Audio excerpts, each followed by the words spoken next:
Hello everyone and welcome back to my channel.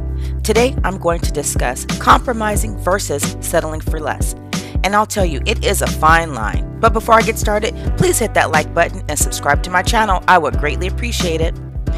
Now, some of these brief scenarios I have personally gone through and or heard from others. So I'm speaking from experience in some capacity and only in love and definitely not judgment.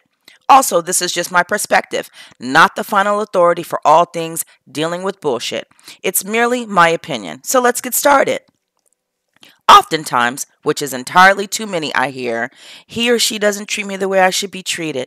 They don't sex me right or at all. They cheat on me. They're still married. They don't have a job. They don't take me out. They don't expose our relationship on social media. And the list goes on. People, let's discuss. Now, compromise is an agreement or settlement of a dispute that is reached by each side making concessions. Basically, both sides, or all three, because sometimes there's an entanglement somewhere in there, but basically each party makes a sacrifice to come to a common ground that each party can live with. Let me provide an example.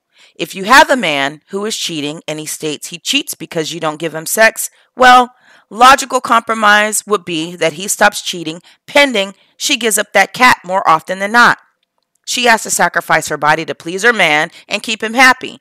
And he has to stop screwing randos because she is now providing what he needs. See? Compromise. Let me give you one more example of compromise so that I can ensure that everybody gets the point and how important compromise can be in any relationship. Say you are an adult that lives at home. Your parents are upset because you come and go as you please and basically use the house as somewhere to eat shit and change clothes.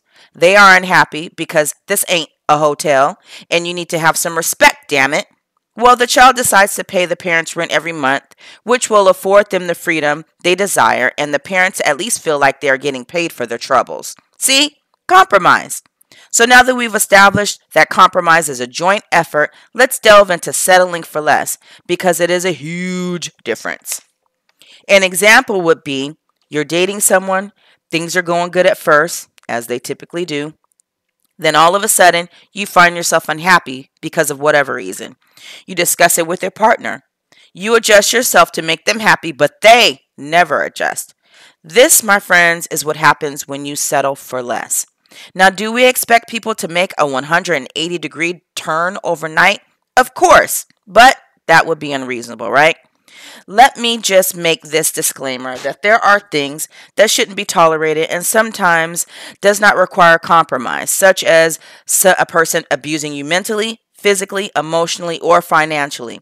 Those things should not be taken lightly, and whether you choose to give that person a second chance to change is up to you, but nobody will blame you if you decide not to work with that person and move on.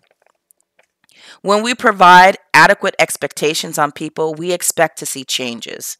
We can give that person the opportunity to fix their shortcomings, but how long do they need? That is up to you to decide based on your level of irritation and your level of patience.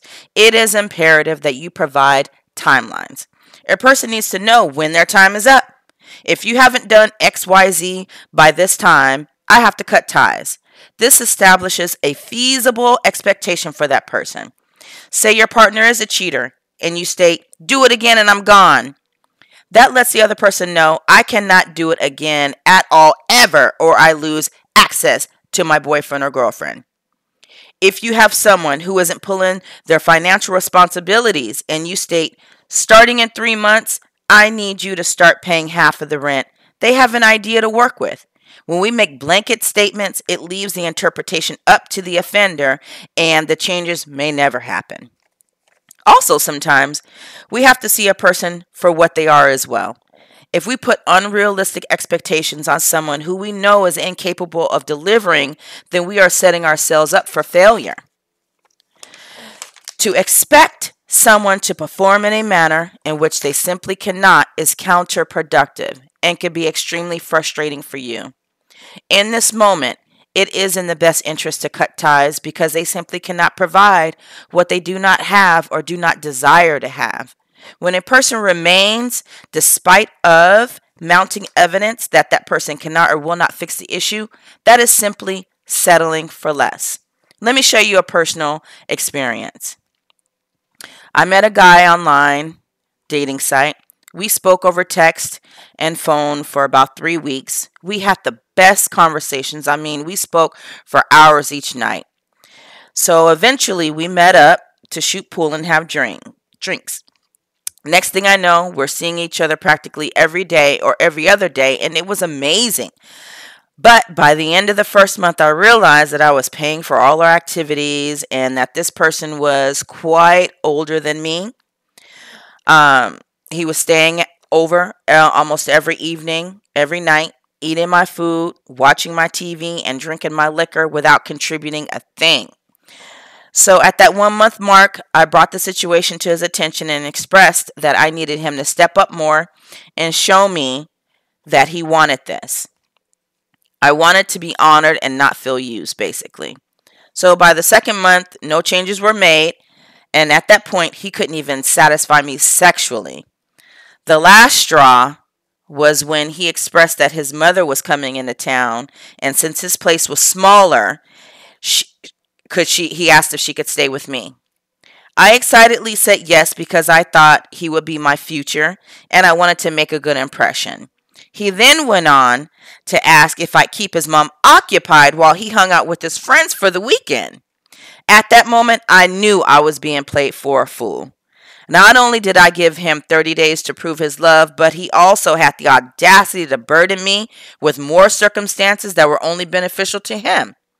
A few days later, I brought all of his belongings that accumulated at my house, and I frankly told him, I'm not happy and this isn't what I wanted.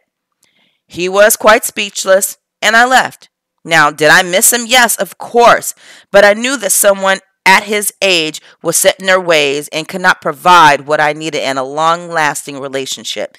And because, if that, I felt justified in my decision.